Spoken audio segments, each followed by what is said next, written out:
주님께서 여러분과 함께 성 마르코가 전한 거룩한 복음입니다.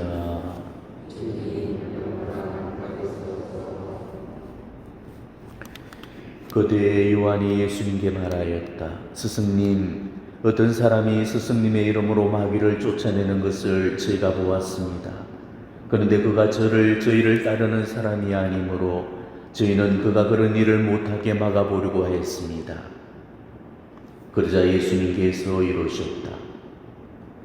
막지 마라. 내 이름으로 기적을 일으키고 나서 바로 나를 나쁘게 말할 수 있는 사람은 없다. 우리를 반대하지 않는 이는 우리를 지지하는 사람이다. 내가 진실로 너희에게 말한다. 너희가 그리스도의 사람이기 때문에 너희에게 마실 물 한 잔이라도 주는 이는 자기가 받을 상을 결코 잃지 않을 것이다. 나를 믿는 이 작은 이들 가운데 하나라도 죄짓게 하는 자는 연자매를 목에 걸고 바다에 던져지는 편이 오히려 낫다. 네 손이 너를 죄짓게 하거든 그것을 잘라버려라. 두 손을 가지고 지옥에 그 끄지지 않는 불에 들어가는 것보다 불구자로 생명에 들어가는 편이 낫다. 네 발이 너를 죄짓게 하거든 그것을 잘라버려라. 두 발을 가지고 지옥에 던져지는 것보다 절름발이로 생명에 들어가는 편이 낫다. 또 네 눈이 너를 죄짓게 하거든 그것을 빼어 던져버려라. 두 눈을 가지고 지옥에 던져지는 것보다 외눈박이로 하느님 나라에 들어가는 편이 낫다. 지옥에서는 그들을 파먹는 구더기도 죽지 않고 불도 꺼지지 않는다. 주님의 말씀입니다. 그리스도님 찬양합니다. 오늘은 연중제 26주일입니다. 오늘 복음의 주제는 사실 굉장히 광범위하죠. 예수님께서 여러 가지 주제를 놓고 오늘 가르침을 주고 계시기 때문입니다. 시기질투의 죄로부터 남을 죄짓게 하는 죄와 자신에게 저지르는 죄에 이르기까지 일체의 죄를 삼가고 모든 악에서 떠나라고 말씀하셨습니다. 그렇기 때문에 오늘 예수님 가르침의 요지는 한 가지로 압축할 수가 있겠죠. 바로 영혼의 멸망을 경계하고 지옥을 피하라는 그런 뜻입니다. 천하보다 귀한 영혼을 잃어버린다면 무슨 소용이 있겠나는 거죠. 천금의 재산을 움켜쥐고 무소불위의 권력과 세도를 부리고 천수를 누리는 복을 누려도 영혼이 지옥에 떨어진다면 아무 소용이 없다는 겁니다.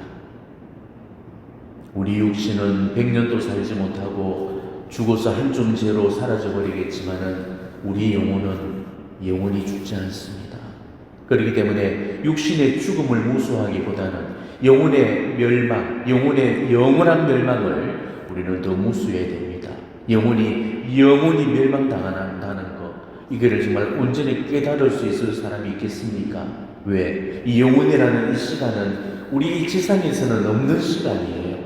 그 시간은 우리 인간의 시간이 아니고 하느님의 시간이기 때문에 그렇습니다. 인간의 연대기적인 시간을 크로노스라고 부르고 하느님의 시간을 카이로스라고 부르죠. 이 크로노스, 즉 인간의 시간 속에는 도대체가 영원한 게 없습니다. 10년이면 강산도 변해버리고 모든 생명체는 생로병사의 분리를 벗어나지를 못합니다. 음식도 며칠만 지나면 부패가 되고 물건도 몇 년만 지나면 낡고 닳고 헤어지고 한 번도 안 쓴 물건도 수십 년만 지나면 그냥 부스러지게 됩니다. 이게 우리 인간의 시간이에요. 그러니 이런 유한한 세계 속에서 한정된 시간만을 사는 우리들이 무한한 세계 속의 영원한 시간을 어떻게 이해할 수가 있겠습니까? 바로 그 때문에 많은 사람들이 지금 착각을 하고 있습니다. 지금 우리가 살고 있는 이런 크로노스의 시간이 우리가 살고 있는 시간의 전부라고 생각을 해버리는 거죠. 거기서부터 인간의 비극이 시작이 됩니다. 왜? 인간의 생명을 100년에만 한정시키기 때문에 그런 거죠. 하지만 우리는 한 번만 사는 게 아닙니다. 지상에서의 삶은 한 번뿐이지만은 이 승에서의 이 삶이 끝나고 나면은 저승에서의 새로운 삶이 시작이 됩니다. 따라서 우리는 두 번의 삶을 살게 되는 거죠. 지상에서는 크로노스, 즉 인간의 시간을 살게 되고, 죽고 나면은 저승에서는 카이로스, 즉 하느님의 시간을 살아야 되는 겁니다. 우리 인간은 육체로만 이루어진 존재가 아닙니다. 인간은 고기 덩어리가 아니라는 말이에요. 인간은 영과 육과 혼으로 이루어진 전인체입니다. 육체가 죽는다고 그걸로 다 끝나버리는 게 아니에요. 육체가 죽는 순간에 그 영혼은 육체에서 벗어나서 순수 영체가 되죠. 그리고 그때부터는 우리 인간의 시간인 크로노스가 끝나고 하느님의 시간인 이 카이로스로 넘어가서 우리 인간의 영혼은 영혼이라는 그 시간을 살게 됩니다. 이 영혼은 시작도 없고 끝도 없습니다. 도대체가 끝이 없기 때문에 끝나지가 않는 거예요. 이게 무섭다는 겁니다. 이게 두렵다는 거예요. 여러분, 끝이 없다는 게 얼마나 막막하겠습니까? 물론 이거는 좋을 수도 있겠지만 한편으로는 무섭고 두렵고 겁나는 겁니다. 우리가 이 영혼의 시간을 영원한 생명으로 살 수가 있고 영원한 죽음으로 만날 수도 있는 겁니다. 영원한 죽음이라는 것은 말 그대로 영혼이 죽는다는 뜻이 아니에요. 차라리 영혼이 죽으면 낫게라도 하죠. 영혼이 죽지 않으면서 영혼이 멸망당한 채 고통받는다는 것을 의미합니다. 이게 영원한 죽음이에요. 영생과 영멸, 우리가 죽어서 가는 곳은 이 두 가지뿐입니다. 즉 천국과 지옥이에요.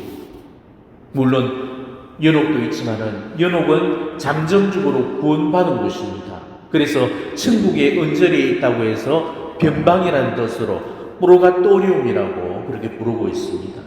연옥은 세상 종말에 우리 예수님께서 심판주로 오시면은 다 비워지기 때문에 결국 마지막에 남는 곳은 천국과 지옥, 이 두 가지뿐이에요. 우리는 지상에서의 이 삶의 행실에 따라서 심판주의 왼쪽과 오른쪽 두 부류로 나뉘어져서 의인은 자기 행실에 따른 보상으로 천국에서 영원한 행복 속에 살게 될 거고, 악인은 자기 행실에 따른 보응으로 지옥에서 영원한 벌을 받으면서 살게 될 겁니다. 그리고 그걸로 모든 게 종결됩니다. 이게 종말입니다. 신바주께서는 공정하고 공의로우셔서 그 어디에도 치우치지 않는 그런 심판을 하십니다. 따라서 심판주께서 한번 내리시는 그 판결은 번복이 불가능합니다. 우리 이승의 법정은 상수가 가능하죠. 지방법원에서 안 되면 고등법원으로, 또 고등법원에서 안 되면 대법원으로 이런 항소를 할 수가 있지만 하느님의 심판은 단 한 번으로 끝이 납니다. 물론 사심판과 공심판, 우리에게는 두 번의 심판이 있지만 공심판은 또 다른 심판이라기보다는 확정된 그 사심판을 세상 종말의 때에 산자와 죽은 자들까지 부활해서 세상 만민들이 다 보는 앞에서 만천하에 공개를 해버리는 겁니다. 그분의 판결은 정확하기 때문에 판결은 한 번으로 족하고 한치의 어긋남도 없는 겁니다. 어제까지 죽은 자들이 다 이런 심판을 받은 겁니다. 오늘 죽는 자도 다 이 심판을 받게 될 겁니다. 그리고 우리도 죽으면 이 심판을 받을 거예요. 이제 곧 우리도 이 심판을 만나야 될지 모릅니다. 지금 우리에게는 시간이 그리 많이 남아있지 않아요. 다들 살아온 날들보다 살아가야 될 날이 훨씬 짧을 거기 때문입니다. 이제 지상에서 머물 시간이 우리에게는 얼마 남지 않았습니다. 제발 이 지상에 머무는 시간을 의미 없이 보내는 일이 없기를 바랍니다. 그렇다면 우리가 지상에 살아있는 동안에 우리에게 정말 필요한 일은 과연 뭐겠습니까? 돈을 모으고 건강을 챙기고 권력과 쇄도를 누리면서 호의호식하는 거겠습니까? 자, 예수님이 언제 돈을 모으라고 하셨습니까? 예수님이 언제 첫째가 되라고 하셨죠? 또한 예수님이 언제 육신을 숨기라고 하셨습니까? 이런 것을 위해서 우리가 남은 시간을 다 써버린다면 우리는 반드시 우리 인생 앞에 후회하게 될 겁니다. 그렇게 보내기에는 남은 시간들이 너무 아깝잖아요. 지금 얼마 남지 않은 그 시간이 내가 살 수 있는 시간의 전부입니다. 이 시간을 끝으로 내게 주어지는 모든 기회는 다 거두어지고 맙니다. 그리고 두 번 다시는 이 기회를 부여받지 못합니다. 우리는 이 세상에 단 한 번 와서 죽음으로써 그 존재가 완결되기 때문이죠. 그런데 우리 신자들 중에는 윤회나 환생을 믿는 분들이 있는데 그런 이교도들의 거짓 교설에 속아 넘어가지 마십시오. 우리가 죽어서 윤회를 거듭하고 다시 태어나는 일은 결코 없을 겁니다. 저라면 그럴 겁니다. 소돼지로 1만 번을 태어나느니 차라리 지금의 이 남은 삶을 정말 진지하고 성실하게 살아서 단 한 번의 삶으로 인간 존재의 완성을 이루게 될 겁니다. 다음 생에 태어나면 어떻게 하겠다는 이런 어리석은 소리 하지 마시고 지금 나한테 남아있는 얼마 남지 않은 그 시간에 집중을 해서 더 잘 살려고 그렇게 노력하시기 바랍니다. 지금 우리에게는 다들 전과라는 게 있죠. 우리는 호시절을 보내왔습니다. 그 호시절에 저질렀던 죄의 이력들, 사람들의 눈은 피했을지 몰라도, 사람들한테는 들키지 않았을지라도 하나님은 다 보고 계셨고 다 알고 계십니다. 내가 언제 어디서 누구와 어떤 죄를 어떻게 지었는지 당신 생명의 책에 낱낱이 기록해두고 계십니다. 그래서 요한복음에 보면은 생명의 책이라는 말이 6번에 걸쳐서 나오고 있어요. 한 대목만 읽어드리겠습니다.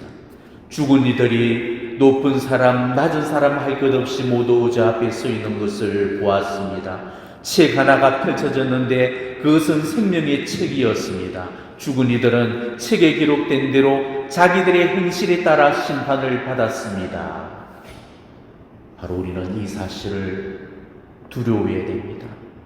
지금 우리 앞에는 죽음이 기다리고 있고 지상에서의 내 행실을 물을 심판이 남아 있습니다. 그러니 호시절에 잘못 살았던 그 죄들 다 닦고 간다는 그런 심정으로 더 열심히 삶을 만회하면서 그렇게 살아가셨으면 합니다. 우리 인생도 어느덧 저물어 가고 있어요. 이게 곧 머지않아 우리는 다들 죽게 될 거고 숨이 떨어지는 즉시 영혼은 육체에서 분리가 되어서 물론 육체는 불태워져 죄로 사라지겠지만 우리 영혼은 하나님의 심판대 앞으로 불려가서 하나님 법정 앞에 세워지게 될 겁니다. 거기서 우리는 영원이라는 이 시간 카이로스를 우리는 선물 받게 될 거예요. 영원한 생명 아니면 영원한 죽음이라는 선물입니다. 자, 여러분은 어떤 선물을 받을 것 같습니까? 영원한 생명입니까? 영원한 죽음입니까? 저승의 내 자리가 어딜지 물론 아무도 장담할 수는 없겠지만은 그래도 자기 자신만큼은 아마 어렴풋이 알고 있을 겁니다. 왜? 지금의 삶을 보면 저승의 내 모습이 보일 거기 때문이죠. 이렇게 살아서 내가 천국에 갈 수 있을지, 이렇게 살다가는 지옥에 떨어지진 않을지점은 아마 어렴풋이는 알고 있을 겁니다. 지금의 내 삶을 보고 미국의 내 모습을 보고 아무래도 천국에 자신이 없다면 지금 시간이 내게 기회를 주고 있는 동안에 회개하고 삶을 고쳐 사셔야 됩니다. 제발 죽음을 생각하시고 심판을 잊어버리지 마시기를 바랍니다. 제발 천국 가기를 오매불망 바라면서 지옥에 떨어지지 않도록 온몸으로 저항하시기를 바랍니다. 예전에는 사마엘교리라고 해서 인간이 만나게 될 4가지 종말, 즉 죽음, 심판, 천당, 지옥, 이 4가지 교리를 늘 가르쳐 왔는데 지금은 그 어디에서도 잘 들을 수가 없습니다. 그러다 보니 이제는 죽음을 생각하지 않고 심판을 두려워하지 않게 되어버렸습니다. 사람이 온 세상을 놓고도 자기 자신을 잃거나 해치게 되면 무슨 소용이 있느냐는 우리 예수님 말씀처럼 우리가 이 사마를 잊어버리는 순간에 우리의 구원은 끝장이 나고 마는 거예요. 저는 여러분들이 미국에 후회하기 전에 지금 회개하기를 바랍니다. 저도 더 회개하면서 살겠습니다. 여러분들도 더 회개하시기 바랍니다. 반드시 살아있는 동안에 그렇게 하셔야 돼요. 왜? 살아서 반성하는 것은 회개가 되지만은 죽어서 반성하는 것은 그건 후회입니다. 회개는 공로가 되어주지만은 후회는 어떤 공로도 되어주지 못합니다. 지금 회개하지 않으면 우리는 나중에 후회하게 될 겁니다. 아직 시간이 많이 남은 줄로 착각하지 마십시오. 회개하기에는 시간이 너무나 부족합니다. 젊은 후 시절에 몸으로 지었던 그 죄들을 잘 헤아려 보시기 바랍니다. 입으로 어떤 죄를 지었고 손발로 어떤 죄를 지었는지 자기 자신은 자기 죄를 분명히 기억하실 겁니다. 그 죄들 다 닦기에도 시간이 너무 부족한데 공로와 선행은 언제 쌓고 언제 닦고 갈 수 있겠습니까? 공로나 선행이 없이는 천국이 문을 열어주지 않을 건데 여러분은 천국 갈 자신이 있습니까? 공로나 덕행 없이 죄만 보태면서 살아왔던 그 시간들을 곧 죽으면 후회하게 되겠지만은 우리가 죽어서 후회할 일을 지금 살면서 회개하면 얼마나 좋겠어요. 하지만 우리 인간의 어리석음은 언제나 한 발이 넓다는 겁니다. 죽어봐야만 후회한다는 거죠. 왜 살면서는 못 깨닫는지 이게 우리 인생의 비극입니다. 우리보다 먼저 세상을 떠났던 우리의 인생 선배들도 지금쯤 연옥이나 지옥에서 자신의 삶을 후회하거나 저주하고 있을 겁니다. 어떠한 일이 있더라도 죄를 피하시기 바랍니다. 모르고서 짓는 죄도 부지기수로 많은데 죄인 줄 알면서도 구태여 죄를 보탠다면 죽어서 악행에 따른 보응들을 우리는 반드시 치러야 될 겁니다. 눈 한쪽이 없는 애꾸가 되더라도 손이 잘리고 발이 잘린 장애자가 되어도 우리는 옳은 선택을 하셔야 됩니다. 죄를 미워하시고 악을 혐오하시고 죄와 악과는 그 어떠한 타협도 하지 마시고 손이 죄를 지으면 손목을 자르는 일이 있더라도 눈이 죄를 지으면 눈알을 뽑는 일이 있더라도 제발 지옥을 피할 수 있기를 바랍니다. 눈이 죄를 지어서 그 때문에 지옥에 떨어지는 것보다는 눈 한쪽이 없어서 한쪽이 없이 천국에 드는 편이 훨씬 더 낫는 겁니다. 왜? 언젠가 하나님께서 부활한 몸을 주실 때 불멸의 영혼과 더불어서 영원히 죽지 않은 불사의 몸을 입혀주실 거기 때문에 우리는 불사불멸의 전인체로서 뽑힌 눈을 받게 되고 잘린 손을 다시 받을 거기 때문이죠. 제발 영혼의 멸망을 두려워하시고 죄를 경계하고 악을 삼가하면서 우리 예수님의 가르침대로 하라고 이러신 것은 행하고 하지 말라고 이러신 것은 행하지 않으면서 그분이 가르치신 그 계명의 길을 걸어갈 수 있는 그런 여러분이 되시기를 진심으로 축원합니다. 아멘.